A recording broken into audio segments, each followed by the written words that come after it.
With 2025 somehow already about to be over, I started thinking, I was like, I wanted to upload something talking about my thoughts on 2025 as a whole as a year for gaming. Because honestly, this year I was expecting to be very bland. And I was honestly really not looking forward to much, and I ended up shockingly changing my mind on a lot of things. I didn't expect to be playing many new games this year. I didn't expect to be buying many new games, but there were a few games that grabbed my attention and held my attention that I did not expect, as well as many games that I expected to not be buying this year that ended up coming out this year that I just had to get. But before I get into my thoughts and opinions, I just wanted to say I hope you guys have a happy early Christmas. I know the holidays are coming up. I hope you guys have a good Christmas or Hanukkah or whatever holiday it is that you guys celebrate. And with the new year coming up, I hope that you guys have a good upcoming year, and I hope things go well for you in the new year. But with all the lovey-dovey bullshit out of the way, let's get into 2025 getting recapped. So before we get into these lists, I just want to give you guys a little bit of backstory or a little bit of context for me. Oh, brother! For me, growing up as a gamer, I grew up heavily playing multiplayer games with friends as well as mostly RPG games. So, to give you an example of the kind of opinions and tastes that I have, some of my favorite franchises of all time consist of the Dark Souls trilogy, From Software as a whole, the Persona series. I've played all 5 of the mainline games, Resident Evil, I've played all 8 of them, 0 through 8. I think Code Veronica a little bit when I was younger, and not really much of the side games. Most recently, I've gotten into Silent Hill, and it's quickly become one of my favorites of all time. And so that's just the kind of context. I am very much a fan of, some would say, like older classics, stuff like BioShock, stuff from like the early 2000s that really blew up. I am a sucker for good stories and good writing. With that in mind, going into this year, I truly only planned on buying, I think, 2 games that I knew for a fact were coming out this year. The first main game I was extremely excited about was Stellar Blade. Stellar Blade was a game that I remember, I think it was E3, I think it was probably 2023, I remember watching. I don't remember if it was E3 or the Game Awards, but I remember there was some game show. It might have been State of Play or something, but I remember when they very first showed Stellar Blade as a concept, and they were showing the trailer, and they were showing a little bit of gameplay here and there. And my first thought was, I was like, oh, this looks cool, like it's like a futuristic kind of Souls-like. And then I saw the first boss fight, and I remember they were doing abilities, she was teleporting, she was doing all this crazy shit, and I was like, wow, this is actually really cool, I could get behind this concept. And then it was announced that it was a PS5 exclusive, and I was like, damn, dude, that game actually looks really cool. This is the first time in a long time where I was like, I was almost tempted to buy a PlayStation 5 just to play it, but I was like, I'm not gonna waste that kind of money for one game.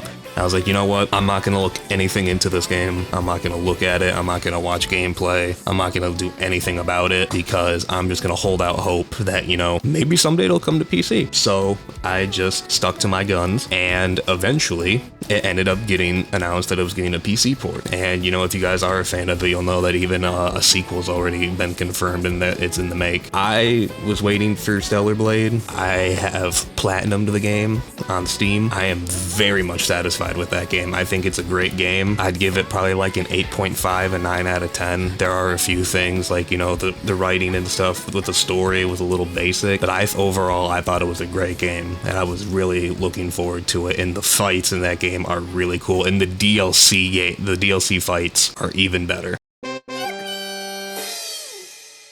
The second main game I knew I was waiting for was, in my opinion, the best stealth game ever made. The one, the only, Metal Gear Solid 3 Snake Eater. In my opinion, one of the most iconic games of all time. Growing up, I was not very big of a Metal Gear fan. I only played about 2 games. 3 being one of them, but even from the very minimal knowledge of the Metal Gear franchise that I had, I already knew that I loved Metal Gear Solid 3. I remember one of my favorite things was the spam rolling around and looking how funny it looked to watch Snake do all that rolling around, the stealth, one of the first games where I was like, holy shit, like my outfit actually matters. Like what I'm wearing actually matters. Like I can actually blend in with the environment. I can actually like impact the gameplay. Like, you know, like outfits and stuff matter. I thought that was such a cool concept when I was a kid, because that was one of the very first stealth games that I ever played where that stuff kind of mattered. Because the only stealth games I really had played were like a couple of the Splinter Cell games, some stuff like Ghost Recon, Future Soldier. I didn't have that much experience, so that to me was like, oh shit. And I remember how excited I was when this trailer announced, and I even told myself, I was like, you know, I have to buy it. I have to. I know that some people were, and it was controversial because, you know, Kojima's not working with Konami anymore, and there was some iffy fans on whether they should or shouldn't support the franchise now that Kojima's no longer involved. Me personally, I didn't let that stop me. I love the game, I love the franchise, and if they remake the iconic games, I am the sucker. I am one of the suckers that's going to be buying them. I loved this game. It was extremely faithful to the original. It reminded me how much I loved the original. The fights in this game are ridiculous. The comedy is ridiculous. The plot is actually really good. This game, it's so over the top, but that's what it is. That's what Metal Gear is. It's everything that you come to love about the franchise. And as a whole, I would probably give it, honestly, as a remake, I'd give it a 10 out of 10. Personally, it's so faithful to the original. The amount of detail and love put into it, even though Kojima's not involved in it, you know, having the original singer for the iconic opening, keeping in the little Easter eggs with the, you know, like the What a Thrill on the ladder, having all of the posters of the girls in the prisons, having the same girls but updated photos, and if you play in the legacy mode, it's the original pictures. Just little details like that, you know, like they didn't have to do, but they did, and I really appreciate it, because man, I love that game, and I'm very happy that they did that, because it's nice to see the Metal Gear franchise getting some love, especially, in my opinion, the best Metal Gear game. After that, there was two other games that were on my radar that I was preparing to purchase, but realistically, they did not have a confirmed and announced release date. So in my mind, I just told myself like, whatever. If it comes out, it comes out. If it's next year, it's whatever. But the first main game I was really excited about was Silent Hill F. Like I said in the intro, I had just recently gotten into the Silent Hill games, and by recently, I mean just a couple years ago. The main thing for me was, this is gonna sound kind of cringe, because I know I am very late to the party, but growing up, I was a very cringe child in the sense that I always thought I used to insult Silent Hill, and I was like, oh, you mean the bootleg Resident Evil? Because I grew up as Resident Evil on it.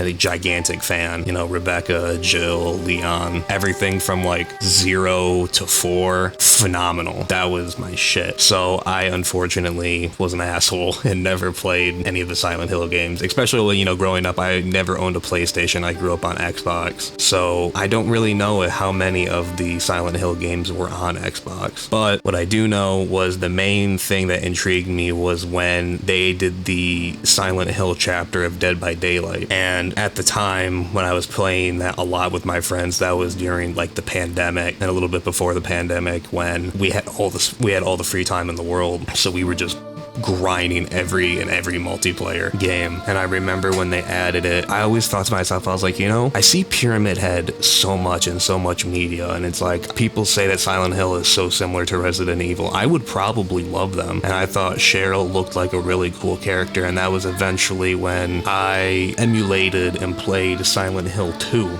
the original, and that game was phenomenal. And then after that, I kind of took a break from the Silent Hill games and haven't played any of them since, except I did play and beat the Silent Hill 2 remake. Phenomenal game. Love Silent Hill 2. Absolute iconic, one of the best horror games ever made in my opinion. And wanting to get more into the Silent Hill franchise, you know, I do want to play Silent Hill 3. I know Silent Hill 1 just got announced probably like a month or so ago that they're coming out with a remake. So I have been in a Silent Hill mood. I've been trying to, you know, get back into it. I really do want to get into it because the games do look very interesting to me. So So when Silent Hill F got announced, I remember seeing the first trailer with like Hinako's face peeling off, and I was like, oh shit, this is gonna be good. And then I remember they were talking about how there was like these gigantic warnings, like all this horrible shit that was in the game, and they were like, oh, like viewer discretion is advised and all that. And I was like, oh, if they're putting all of this is gonna be good. And I have to say, this is, I think, my only controversial game of the year. I like Silent Hill F as a game, but I am not a fan of Silent Hill F as a Silent Hill game. I think, you know, I'm one of the people, I've seen all of the endings for the game. I'm currently doing a New Game Plus playthrough right now on the hardest difficulty. I know you have to beat the game, I think it's 5 times to see all the endings. I'm probably not going to do that, so I did watch the endings. So it's like, I do know the entire story, I know what the entire game's about. I appreciate the message, I think the writing is interesting. My main problem is I am not a fan of the, I don't know how to put it, more like a Dark Souls-ish kind of combat, which I know people were saying it's controversial. Me, myself, you know, as I've said in the beginning, I am a gigantic Dark Souls fan, but I was a bit skeptical of how I was gonna like a Silent Hill game with all melee, but I was like, you know what, I'm gonna give it a chance because the graphics look really good, the setting looks beautiful. I was very interested from the get-go, and I don't strongly dislike Silent Hill F, but I think my main gripes with it, I think the combat is, it doesn't fit Silent Hill F, or it doesn't fit Silent Hill as much. And spoiler alert, because if you are not far enough into Silent Hill F, I'm going to put a timestamp on the screen because I'm going to say some things that are talking about the later game, about 60% through and beyond. But the wolf transformation where it like turns into like Devil May Cry, where you're like doing these like ridiculously extended combos and you have like a fury mode and you can't die and you're just wailing on everything, that I was not a fan of. And I think personally the most egregious thing about that game that I was not a fan of was the ending. I think the ending for Silent Hill F I was not a fan of because I feel like the last like 10-15 minutes of the game, it feels like you're running a gauntlet, because all that's happening is it's just boss rush. It's not even boss rush, it's like a mini boss rush where it's just like enemy group, enemy group, enemy group, and they want you to kill all of these enemies, keep running down this path, new group of enemies, you gotta fight and kill all of them, and you can't skip it. It's mandatory. They make you fight all of them. And that ending, I was just, gameplay wise, it was very unsatisfying. If it was just some random Japanese game, this like random Japanese horror game from Konami, I would give it probably like an 8.5. I just can't a 6 out of 10 or a 5. Loser!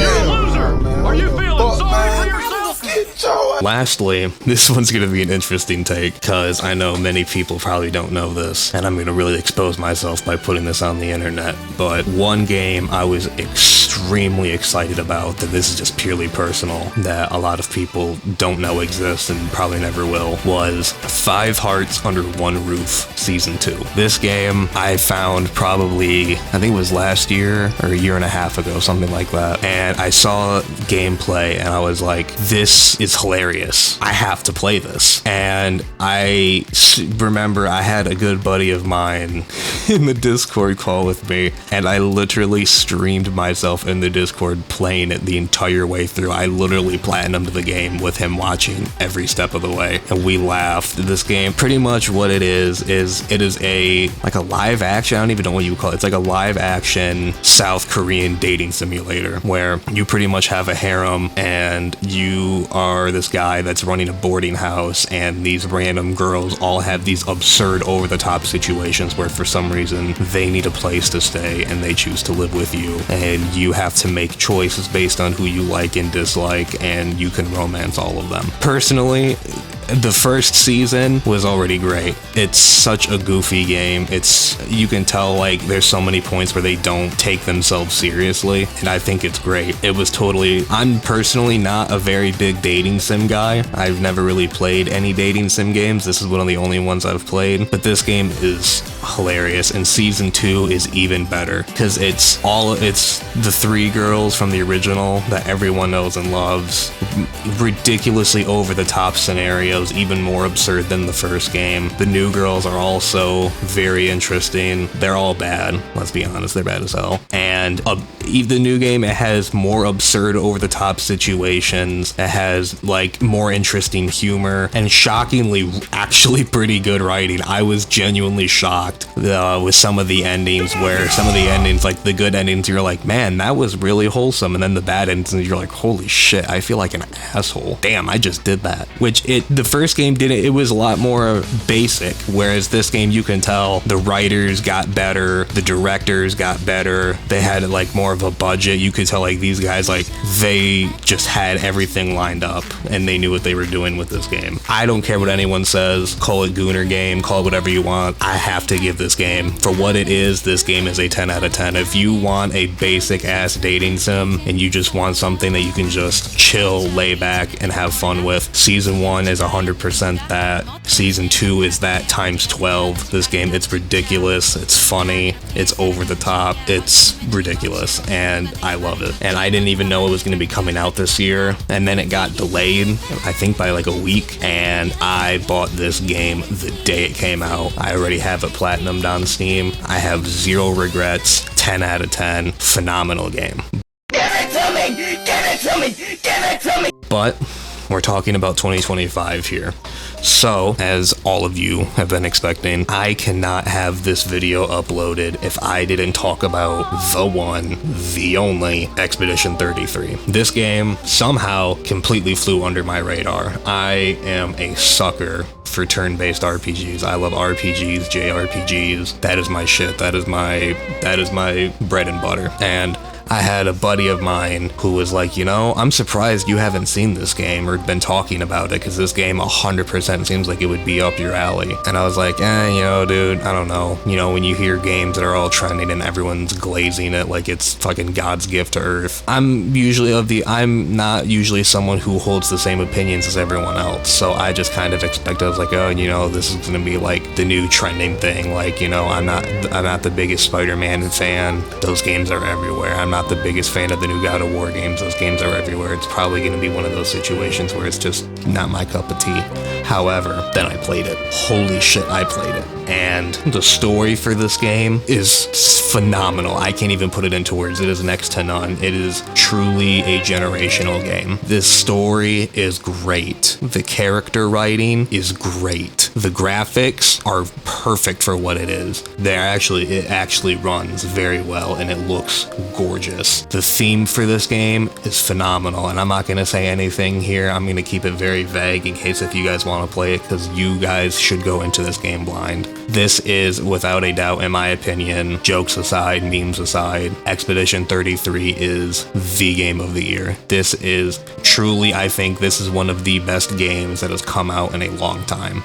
And when people talk about, like, especially the 2020s, if we're talking about like the best new gen game, like post-pandemic, this is, in my opinion, the game of the decade of the 2020s. Expedition 33 is phenomenal. It has good challenge. It has ridiculous replayability. It has great writing, great characters, great character design. The concept is amazing.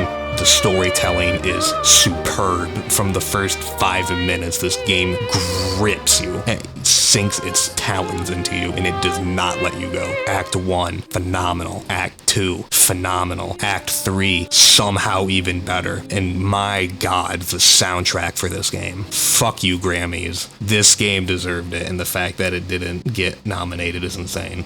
I can't stroke this game's dick enough. This game deserves the praise it gets. This game deserves all of the praise that it gets. The voice acting is phenomenal. Some of the most iconic voice actors, you know. It deserves the reputation it has, the overwhelmingly positive on Steam. This game deserves all the accolades it has, and I am truly grateful that I got to play this game. Are you going to finish that croissant? So those were my thoughts on the games that I was mainly looking forward to this year, and I wanted to put this little mini section here of, now that this year's almost over, what am I playing? Currently, right now, I've been trying to play more games, And what's really been helping me is I actually purchased a Steam Deck, and I've been using that as more of like a casual thing of like, oh, I'm laying in bed and I don't like, you know, I'll play like a little 30 minutes or an hour or whatever before I go to bed. If I'm going out somewhere and I know I'm gonna have some downtime, I'll bring it with me. And I've tried to make the Steam Deck my thing where I'm only playing like games I'm interested in. So currently I only have 2 games that I'm cycling back and forth between because they're fairly long. And this is another one where people are gonna be like, what the fuck, dude, how did you grow up in this era and you never played it? But currently right now I am playing The Witcher 3, and I'm about 5 to 7 hours somewhere in there into the game, and I already love it. I am very intrigued with the game, and how I missed this growing up being such a big RPG fan. Don't talk to me. I don't know. How I missed this game, I have no clue, but I'm already falling in love with it. And the other game that I'm currently playing is Dragon Quest 3. And both of these games, I can tell why they're classics. I can tell why they're icons. Personally, so far from what I've played, personally, my style has been more of The Witcher 3. That game has been up my alley. I love the combat, I love Geralt as a character, I love the making choices, having the spells, riding around on Roach. The combat, I'm still getting used to. It took me a while because I started playing on keyboard and mouse, then I was playing on controller, and then now I'm playing on the Steam Deck. So it's like, you know, it took me a while because I was making it complicated for myself. But truly, I have loved playing The Witcher 3, and I'm loving it, and I cannot wait to get this game finished. And honestly, I might platinum this game with how much I love it. Same with Dragon Quest, but not the platinum part. I do love Dragon Quest. I'm about 30 hours into the game. I'm getting close to the end, and I can tell by some of the plot things that are happening, but I don't think I will be replaying Dragon Quest 3 after a first playthrough. Personally, I like the game. It's been very fun. I see why it holds the reputation it has, but I'm not into it as much as I thought I would be. But I got it on a Steam sale, so you know, you can't really complain. I'll definitely be playing all the other Dragon Quest games. Like I know the 1 and 2 remake, the 7 I think it's 7 reimagined, and I will for sure be trying those, but I don't think I'll ever play the Dragon Quest games for more than one playthrough.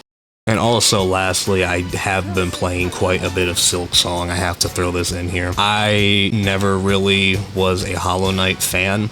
Never really saw the appeal of it, never really got into it. It's still not really my thing. I will still admit it is very fun to turn on and play for like an hour. It's not my style, preferably, but I do 100% see the appeal, and I get why people love this game. The combat is really fun. The bosses are pretty unique. The level design is very pretty for what it is. The character design is really cool. I appreciate it. I do really like it. It's not gonna be in my game of the year, and I know there will be a lot of people that be like, what the fuck did I say that? But I really do like the game, but it's just personally not my style, but I 100% see why people love it, and it is a very fun and interesting game. That's about it for me. You know, 2025 has been an interesting year for me. I planned on only buying Stellar Blade and Metal Gear Solid 3. Those were the only games this year I planned on buying. And I think I bought like 7 games on Steam this year, some of them full retail price on launch.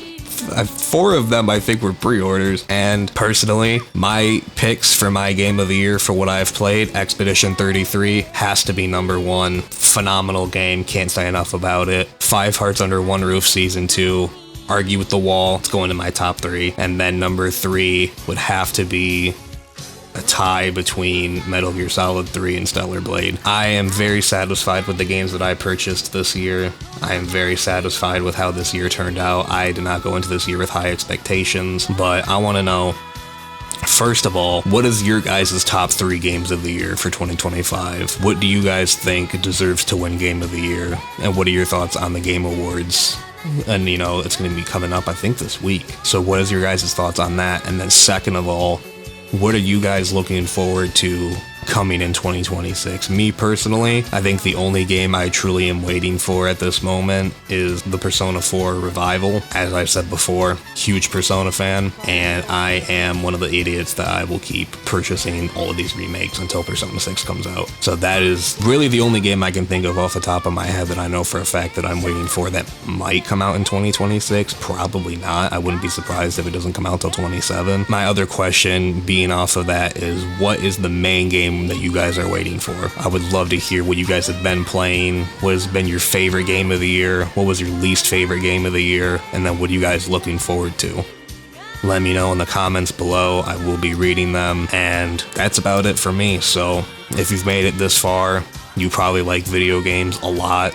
Hopefully as much as I do, and if that is true, like and subscribe. This is, gaming's one of my favorite hobbies, and it's something I love yapping about. So if you want to hear me ramble about bullshit like this, subscribe for more, like the video, and let me know that you guys like this style of content, and comment below and answer those questions, and I will see you guys in the next upload.